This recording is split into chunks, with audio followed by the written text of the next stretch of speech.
வணக்கம். எங்க பார்த்தாலும் தாவேக்காவோட சிறப்பு தான், மாண்பை தான் நம்ம போற்றியாக வேண்டியது இருக்கு. அதாவது பார்த்தீங்கன்னா, ஒரு இடத்துல அ ப ஒரு பெண்ணை பாலியல் வன்கொடுமை செய்ததாக தாவேகா நிர்வாகிய அந்த பெண்ணின் உறவினர்களே சேர்ந்து அடி அடின்னு அடிச்சு மிதிச்சு காவல் நிலையத்துல கொண்டு போய் ஒப்படைச்சிருக்காங்க. இன்னொரு இடத்துல பார்த்தீங்கன்னா, செங்கோட்டையன் அவர்கள் அருகிருந்தே ஒருத்தன் வந்து புகைப்படம் எடுத்திருக்கிற அளவுக்கு பெரிய பிரமுகரா இருக்கான். அவன் என்னடான்னா, இதே மாதிரி 13 வயது சிறுமிய வந்து பாலியல் பலாத்காரம் பண்ணதுல சந்தேகப்படும் நபரா இருந்திருக்கான். ஆனா வேற ஒருத்தர தான் கைது பண்ணிட்டு போயிருக்கு. அந்த சிறுமி கெடுவாய்ப்பா குழந்தை பிறந்த பிறகு டிஎன்ஏ டெஸ்ட் அந்த பரிசோதனை எடுத்த பிறகு அந்த கைது செய்த பையனுகளோட எடுத்து பார்க்கும்போது அது வந்து பொருந்தல. இந்த சந்தேக லிஸ்ட்ல இருந்த இந்த பையன்கிட்ட போய் இந்த பையன்கிட்ட இருந்த அந்த பரிசோதனை செய்யும் போது இவனோட தான் அந்த டிஎன்ஏ அப்படிங்கிறது உறுதியாயிருக்கு. எப்பேற்பட்ட ஜாம்பவான்களை, எப்பேற்பட்ட புனிதர்களை எல்லாம் இந்த கட்சி வந்து தன்னகத்தே கொண்டிருக்கு அப்படிங்கிறத நம்ம சிலாகிச்சு பேச வேண்டியதா இருக்குது. இன்னொரு இடத்துல கப்பல் மாலுமியோட வீட்டுல அந்த மாலுமி 6 மாத காலம் கப்பல் வேலைக்கு சென்ற பிறகு அந்த மனைவியோட கள்ளத்தனமான உறவை வச்சுக்கிட்டு அது தனிப்பட்ட விருப்பம், அவங்க என்னவோ பண்ணிட்டு போறாங்க. ஆனா அது இதுல பெரிய இது இல்ல. இவன் பழகுன பாவத்துக்கு அந்த பெண்ணுகிட்ட இருந்தே பெண்ணின் நகைகளை பணத்தை வந்து அபேஸ் பண்ணிட்டு ஓடி இருக்கான். அவனோட பேரு சிவகுரு. இவங்களுக்கெல்லாம் குரு வந்து இதை திருமணம் கடந்த உறவு பரவாயில்ல, சினிமாக்கள்ல 1008 காதலிகளோட கொண்டாடுறது, குத்தாட்டம், ரொமான்ஸு, ஐட்டம் சாங் ஆடுறது, இதெல்லாம் தவறு இல்லை அப்படின்னு சொல்ற மாதிரியே நடிச்சுட்டு வந்ததுனால குருவோட சிஷ்யர்களும் இப்படிதான் இருப்பாங்க. சிவகுரு அப்படிங்கிற வழக்கறிஞர், இத்தனைக்கும் சட்டம்பிகள், சட்டத்தை விரல் நுனியில வச்சா தேர்ந்த சட்டம்பிகள் தான். வழக்கறிஞர் சிவகுரு வந்து குருவுக்கு சிஷ்யனா இருக்கிறதுல தப்பு இல்லை. இன்னொரு இடத்துல போய் பார்த்தீங்கன்னா, சிங்க பெண்கள்கிட்டே போய் இன்னொரு வழக்கறிஞர் வந்து ரவுசு பண்ணியிருக்காப்புல, என்னையும் பாதுகாப்பு கொடு, ஆம்பளைக்கும் பாலியல் தொல்லை நடக்கும், என் கருப்பு போயிரும், என்னை வீட்டில் கொண்டு வந்து விடு அப்படின்னு அடம் பிடிக்க, அப்புறம் வந்து வம்படியா நம்ம காவல்துறை முழு பாதுகாப்போட அவரை கூட்டிட்டு போய் லாடம் கட்டியிருக்கணும். இப்படி செல்லும் இடமெல்லாம் தாவேக்கனாருக்கு சிறப்பு அப்படிங்கிற மாதிரியே படு சிறப்பா படு ஜோரா வந்து பாலியல் வன்கொடுமைகளை இந்த தாவேக்கா ஆட்களே பண்ணிட்டு இருக்காங்க. பிரமுகர்கள், தொண்டர்கள் ஒரு பக்கம் இருந்தாலும் பிரமுகர்களே, ஒருத்தன் குட்கா விற்கிறான், என்னன்னு போய் பிடிச்சி பார்சலை எல்லாம் கைப்பற்றின பிறகு பார்த்தா அவன் தாவேக்கா பிரமுகரா இருக்கான். குட்கா விஜயபாஸ்கரை சேர்த்துக்கிட்ட கட்சியில அப்புறம் குட்கா விற்காம போனா பாவம் பிடிக்கும் இல்லையா, அதனால சிறப்பா செய்யறாங்க. போதை வஸ்துக்கள் எல்லாம், போதை புழக்கம், திமுக போதையை கண்ட்ரோல் பண்ணல, போதையினால திமுக வந்து அப்படி அவங்கதான் அதோட குடோன் அப்படி இப்படின்னு பேசிட்டு இருந்தா, இப்ப மொத்த குடோனும் எங்க தாவேக்கால வந்து ஐக்கியமாயிருக்கு, இல்ல சரணாகதி அடைஞ்சிருக்கு. இது போதை ஆசாமிகளின் சரணாலயமா தாவேக்கா மாறி இருக்கு. அதற்கு ஒரு தலைவனை தேர்ந்தெடுத்து வச்சிருக்குன்னு தான் நாம சொல்ல முடியுது. ஏன் இதை வந்து இவ்வளவு இதா சொல்றேன் அப்படின்னா, இந்த தாவேக்கா தலைவருக்கு ஓட்டு போட்டவங்க எல்லாம் புத்திசாலிகள்ங்கிறது கொஞ்சம் பேர் தான். பாவம் பார்த்து போட்டது, ஒரு மாற்றம் வரட்டும்னு போட்டது, இவராது வந்து ஏதாவது செஞ்சிட மாட்டாரா, சினிமால எல்லாம் இவ்வளவு வீரியமா பேசுறாரே, இவருக்குள்ள ஏதோ இருக்கும் நம்புவோன்னு நம்பி ஓட்டு போட்டு ஏமாந்தது கொஞ்சம் பேரு. ஆனா இவருக்கு படத்தை நாங்க சின்ன வயசுல இருந்தே பார்த்து வளர்ந்துருக்கோம், இவர் தான் எங்க ரோல் மாடல் அப்படின்னு கண்ணை மூடிட்டு ஒரு கவர்ச்சியிலையும் ஒரு விருப்பத்திலையும் மயக்கத்திலையும் ஓட்டு போட்டவங்க பெரும்பான்மையோர். இந்த பெரும்பான்மையோர்லாம் யாருன்னு நினைக்கிறீங்க? ஆபாச எண்ணங்களின் குடோன்கள், வக்கர சிந்தனைகளை கொண்ட நபர்கள், அத்தனை அழிச்சாட்டியங்கள், ரவுடித்தனம், கட்ட பஞ்சாயத்து, அடிதடி, போதை வஸ்துக்களை உபயோகிக்கிறது. ஏன்னா இவங்க எல்லாம் அம்மா அப்பாவை அடிச்சு போட்டுட்டு காசு எடுத்துட்டு சினிமா தேட்டர்ல இவருக்கு படம் பாக்குறதுக்கு முண்டி அடிச்சு நிக்கிறவங்க. இதுக்கு முந்தைய ஏதோ ஒரு படம் பார்க்கும்போது தேட்டரையே கீறி சீட்டெல்லாம் கிழிச்சு உடைச்சி நாசமாக்குன வானர கூட்டம். அப்போ இவங்களுக்கு ஓட்டு போட்டவங்க எல்லாம் வந்து தாவேக்காக்கு ஓட்டு போட்டதுனால இவங்க தற்கொலையாகல, இவங்க ஏற்கனவே ஒரு தப்பாட்டம் ஆடுகின்ற ஒரு ஆபாசனை சிந்தனைன்னு ஒரு கூட்டம் இருக்கும் இல்லையா, அங்கங்கேயா விரவி கிடந்த கூட்டம் எல்லாம் சேர்ந்து ஓட்டு போட்டு தங்களுக்கான தானே தலைவரை தேர்ந்தெடுத்திருக்காங்க. அவங்க சரியாதான் தேர்ந்தெடுத்திருக்காங்க. ஏன்னா இந்த மக்கள் இவரை தான் தேர்ந்தெடுப்பாங்க. திருட்டு திமுகவை திருடும் எண்ணம் கொண்டவர்கள், மறைமுகமா திருடி பழைக்கிற மக்கள் திருட்டு திமுகவை தேர்ந்தெடுப்பாங்க. அதே மாதிரிதான் அதிமுகவை அடுத்தவனை ஏமாத்தி பழைக்கிற எண்ணம் கொண்டவன், அதுல பக்கத்து வீட்டு காம்பவுண்ட கூட விடாம ஒரு இஞ்சி சேர்த்து எடுப்பான் பாருங்க, இந்த கேசுகள் தான் அதிமுகக்களுக்கும் போடும் அதிகமா. ஒரு சிலர் தான் நல்லவங்க போடுவாங்க, வேற வழி இல்லாம இதுதான் நல்லா இருக்கும் அப்படிங்கிற மாதிரி நினைச்சு போடுவாங்க. ஆனா அதே நேரத்துல நாம் தமிழரின் வழக்கறிஞர் தீரன் திருமுருகன் என்ன பண்ணியிருக்காரு தெரியுமா? 2 சம்பவம் பண்ணியிருக்காரு. ஒண்ணு, கரூருக்கு விஜய் அவர்கள் அந்த பணி நியமனம், நிரந்தர பணி நியமனம் கொடுக்க போறேன்னு சொல்லி போகும்போது, இல்ல இது தப்பு, அவரை பார்க்க போகும்போது அவர் ஒரு தனி நபரா சினிமா கவர்ச்சியில அந்த கூட்டத்துல போய் கொழுப்படுத்தி செத்ததுக்கு இவர் சொந்த காசை கொடுக்கணும், இல்ல சொந்த நிறுவனத்துல வேலை போட்டு கொடுக்கணுமே தவிர அரசு எங்கள் வரி பணத்துல இவங்களுக்கு கொடுக்க கூடாதுன்னு வழக்கு போட நீதிபதிகள்கிட்ட உடனே பல்டி அடிச்சு இவங்க என்ன பண்ணிட்டாங்கன்னா, நாங்க ஒரு ஆறுதலா ஒரு தற்காலிக பணி தான் கொடுக்குறோம், திருப்பி நாங்க அதை பண்ணிக்கிறோம் அப்படின்ட்டு தடாலடியா பேசி ஒரு மாதிரி அந்த தீர்ப்பை வாங்கிட்டு போய் பணியை கொடுத்துட்டாங்க. இருந்தாலும் அது ஒத்தி வைக்கப்பட்டிருக்கு. இனிமேதான் தீர்ப்பு என்னன்னு தெரியும். அடுத்த சம்பவம் என்ன பண்ணியிருக்காரு, மீனவர்களுக்கு மீன்பிடி தடை காலத்துல வந்து 6000 8000க்குள்ளேயே தான் அரசு வந்து நிவாரண நிதி கொடுக்கும். அந்த நிதி வந்து அவங்களுக்கு பத்தாது. இந்திய சூழ்நிலையில இந்த காசை வச்சுக்கிட்டு குடும்பத்தை பிள்ளைங்களை பேண முடியாது, பாதுகாக்க முடியாது அப்படிங்கிறத எடுத்துரைச்சு, பரவாயில்ல நாம் தமிழர் கட்சி மீனவர்களுக்காகவும் மக்களுக்காகவும் இன்னும் போராடிட்டு இருக்கு அப்படின்னு நீதிபதிகளே வந்து பெருமையா சொல்ற அளவுக்கு அந்த தீர்ப்பு என்ன கொடுத்திருக்குன்னா, தீரன் திருமுருகன் கேட்ட அதே அளவிலான 20,000 தொகையை வந்து அவங்களுக்கு மீன்பிடி தடை காலத்துக்கு ஊக்க ஊதியமாக கொடுக்கறதுக்கு தீர்ப்பு வழங்கியிருக்கு. இதுதான் தாவேகா வழக்கறிஞர்களுக்கும் நாம் தமிழர்கள் வழக்கறிஞர்களுக்கும் உள்ள வித்தியாசம். அடுத்தது, நம்ம திருமாவனை வந்து ஒப்பாரி வச்சுட்டு இருந்தாப்புல, ஏற்கனவே அவரோட ஒப்பாரியை பேசிட்டோம். இப்ப திருப்பி என்ன ஒப்பாரி வச்சிருக்காப்புலன்னா, எனக்கு வந்து நான் பேனா சிலையை உடைப்பேன்னு சொல்றவன் உங்களுக்கு கூட்டு, நான் உங்களை தாங்குன்னு தாங்கி திமுக வாழ்றதுக்கும், திமுக இத்தனை வருஷ காலம் ஆட்சியை பிடிப்பதற்கும், அந்த ஆட்சியை வந்து தக்க வைப்பதற்கும் நாங்க தான் தூண்களா நின்று காத்துட்டு இருந்தோம், நான் எதிரி ஆயிட்டேனான்னு புலம்பி இருக்காரு அண்ணன் திருமாவளவன் அவர்களே. நீங்க அந்த கூட்டணியிலே இருந்து அவர்கள் தோல்வியிலையும் பங்கெடுத்து இப்பவும் அங்கே உறுதுணையா இருந்திருந்தீங்கன்னா அவங்க வருத்தப்பட்டிருக்க மாட்டாங்க. நீங்க இத்தனை காலம் எம்பி பதவி பெற்றதும் எம்எல்ஏ பதவி பெற்றதும் எல்லாமே திமுகவின் காரியத்தினாலதான், திமுகவோட நீங்க ஒட்டுணியா போனதுனாலதான்.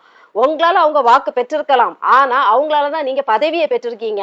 அதை விட்டுக்கிட்டு தாவேக்காவுக்கு வந்துடணும்னு நீங்க வந்தா, எதிரியே கும்மாங்குத்து குத்தும் போது கூட இருந்து நீங்க முதுகுல குத்திட்டு போனா அவங்க வந்து மூஞ்சி திருப்பிட்டு தான் போவாங்க. இது நீங்க அந்த இடத்துல இருந்தாலும் இதான் நடக்கும். மற்றபடி திராவிடத்துக்கு முட்டெல்லாம் கொடுக்கல, அவங்களுக்கு இதுவும் வேணும், இதுக்கு மேலேயும் வேணும். தமிழக மக்களை வஞ்சித்தவர்களை காலம் தக்க பதிலடி கொடுத்து அடுத்தவங்கள வச்சு வஞ்சிக்கும். அதுதான் நியதி, கர்மானா அதுதான். மக்கள் பணத்தை சூறையாடினவங்க சூறையாடப்படுவாங்க. இன்னைக்கு அதுக்கு நீங்க வந்து ஒரு கருவியா இருக்கீங்களே தவிர, நாங்க வந்து திராவிடம் வந்து அவங்க பார்வையில வருத்தப்படுறது நியாயம்தான், எங்க பார்வையில திராவிடத்துக்கு இது நடந்தது நல்லதுதான் அப்படின்னு தான் சொல்லுவோம். இன்னொன்னு சொல்லியிருக்கீங்க, அமித்ஷா அவர்கள் வாழ்த்துனாங்க, அவர் வாழ்த்தினாரு, பாஜகல அவங்க வாழ்த்தினாங்க, இவங்க வாழ்த்தினாங்க, இது வந்து எதிரியே ஆனாலும் இது தனிப்பட்ட விஷயம், தனிப்பட்ட வாழ்க்கையில இது மாண்பு அப்படிங்கிறீங்க. அதுதான் இப்ப சொன்னீங்கல்ல, இந்த மாண்பு தான் அண்ணன் சீமான் அவர்களும் ஸ்டாலின் அவர்களும் பேசுறது, அண்ணன் சீமான் அவர்களும் உதயநிதி ஸ்டாலின் அவர்களும் பொது வெளியில் பேசிக்கிறது. ஒரு நிகழ்வுல அவங்க பேசணும்னு நினைச்சா எல்லாரும் சொல்ற மாதிரி போன்ல பேசிக்கலாம், ரகசியமா பேசிக்கலாம். ரகசியமா பேசுறது நிறைய நேரம் பேச முடியுமா? பொது வழியில இப்ப என்ன பேசிட முடியும்? இந்த ஒரு 2 நிமிஷம் பேசுனதுல திமுகவோட அண்ணன் சீமான் அவர்கள் பேசுனதுல தாவேக்கு ஆட்சியை கலைக்கிறத பத்தி அப்படி வியூகமா போட்டு தள்ளிட்டாங்களா? இல்ல உங்களை அங்க இருந்து எப்படி திருப்பி உருவுறதுன்ட்டு ஒரு நிமிஷத்துல பேசி முடிச்சுட்டாங்களா? என்ன பேச முடியாதுல? நீ சுகமா நான் சுகமா, வருத்தம் தான், எனக்கும் வருத்தம் தான், இவ்வளவுதானே பேசியிருக்க முடியும். இதை தாண்டி என்ன பேசியிருக்க முடியும்? உங்களுக்குன்னா மாண்பு, அண்ணன் சீமானுக்குன்னா அது வந்து நோன்பாயிருது போல. இப்படி நீங்க வந்து உங்களுக்கு வந்தா ரத்தம் எங்களுக்கு வந்த தக்காளி சட்னி மாதிரியே பேசிட்டு இருக்காதீங்க. தண்ணின பகைய திராவிடம் தூண்டி விட்டுச்சுன்னா நீங்க அந்த பகையை வளர்த்துக்கிட்டே இருக்காதீங்க. நீங்க போன இடம் சரியில்லைங்கிறதான் நாங்க திருப்பி சொல்லிக்கிறோம். திராவிடத்துல சோரம் போனீங்க, இப்ப போதாத குறையை தாவேக்கால போய் அதாவது அதை விட சோரம் போயிட்டீங்க அப்படின்னு தான் சொல்ல முடியும். அப்படி போயிருக்கீங்க. இப்படி நீங்க வந்து நாம் தமிழரை சொல்றது ஒண்ணு, நீங்க நடந்துக்கிற விதம் ஒண்ணு. அடுத்தது பாத்தீங்கன்னா, தாவேகா கட்சியில உள்ள சுகாதாரத்துறை அமைச்சரா பொறுப்பேற்றிருக்காரு இல்லையா, ஒன்ஸ் அப்பான் எ டைம் அவரது தலைவரை வந்து வருமான வரி சோதனையில இருந்து பாதுகாத்தவர்னு சொல்லப்படுகிறவர் இப்ப வந்து கட்சியை பாதுகாக்கிறாரு. அவரும் ஒரு கையா நின்று அதோட இணைஞ்சு கட்சியை பயங்கரமா பாதுகாக்கிறாங்க. அவர் என்ன ஒண்ணு இப்போ இணையதளத்துல பார்க்க நேர்ந்ததுன்னா, மக்கள்கிட்ட வந்து ஒரு கோரிக்கை வச்சிருக்காரு. மருத்துவத்துறை வளர்ச்சி பெறவும் அதுல வந்து சில குறைபாடுகளை சரி செய்யவே நிதி தேவைப்படுது, மக்கள் வந்து ஏன்ற அளவு நிதி கொடுங்க அப்படின்னு கேட்டிருக்கீங்க. இது எந்த நிதியில வரும்? திரள் நிதியை எவ்வளவு கேவலமா பேசுனீங்க. உங்க தலைவர் மட்டும்தான் பேசலன்னு நினைக்கிறேன். ஆனா அத்தனை பேரும் திரள் நிதியை கிடைச்ச இடத்துல எல்லாம் பேசி அண்ணன் சீமான் அவர்கள் என்னவோ பெரிய கொலை குத்தம் பண்ண மாதிரி, திரள் நிதினா என்னவோ வந்து ஆதவ அர்ஜுனா மாதிரி அடுத்தவங்க வயத்துல அடிச்சு பிழைச்சிட்டு வந்து கோடிக்கணக்குல சொத்து சேர்த்த மாதிரி, அந்த கோடிக்கணக்கான பணங்களை கொடுத்து அதிமுகல மாமியார அனுப்பி தாவேக்கால இவர் வந்து சேர்ந்து அப்படியே மொத்த தமிழ்நாட்டையும் கையில எடுத்துடலாம் அப்படின்ட்டு அப்படி அப்படி ஏதாவது அண்ணன் இது பண்ணாங்களா? அப்படி ஏதாவது வந்து என்ன சொல்றது, பண மோசடிகள்ல அவர் ஈடுபட்டாரா? திரள் நிதி எந்த கட்சியா இருந்தாலும் சரிதான், எந்த ஒரு அமைப்பா இருந்தாலும் சரிதான், சின்ன சின்ன சங்கங்களா இருந்தாலும் சரிதான், சின்ன சின்ன மாணவ அமைப்புகள், சின்ன சின்ன என்ன சொல்றது, கல்லூரியில பள்ளிக்கூடத்துல கூட சில அமைப்புகள் இருக்கும். அவங்க ஒரு சின்னதா நிகழ்ச்சி நடத்தணும்னா எல்லாரும் நிதி போட்டு கொஞ்சம் கொஞ்சம் அவங்களால முடிஞ்ச 50 100 போட்டு தான் அந்த நிகழ்வையும் நடத்த முடியும்.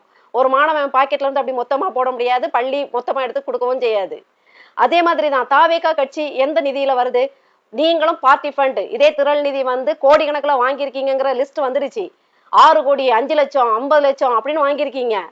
போதாத குறைக்கு 300 கோடி கிட்டத்தட்ட பார்ட்டி ஃபண்ட் தனியாவே வாங்கியிருக்கீங்கன்ட்டு தகவல் வருது. நீங்க பார்ட்டி ஃபண்ட் வாங்கின நியாயம், அதே மற்ற கட்சிகள் வாங்கினா தப்பா? அப்படி பார்த்தா நாம் தமிழர் கட்சி அயோக்கியர்கள்ட்ட இருந்து, லாட்ரி வித்து பழைச்சவங்க கிட்ட இருந்து, லாட்ரி பழைப்பு பிளாக் டிக்கெட் வித்த பார்ட்டிகள்ட்ட இருந்து, இல்ல அநியாயமா நாசகார கம்பெனிகளை வச்சு மக்களை உருக்குலைச்ச எந்த ஆள்கிட்ட இருந்தும் பார்ட்டி ஃபண்ட் கோடிக்கணக்குல வாங்கல.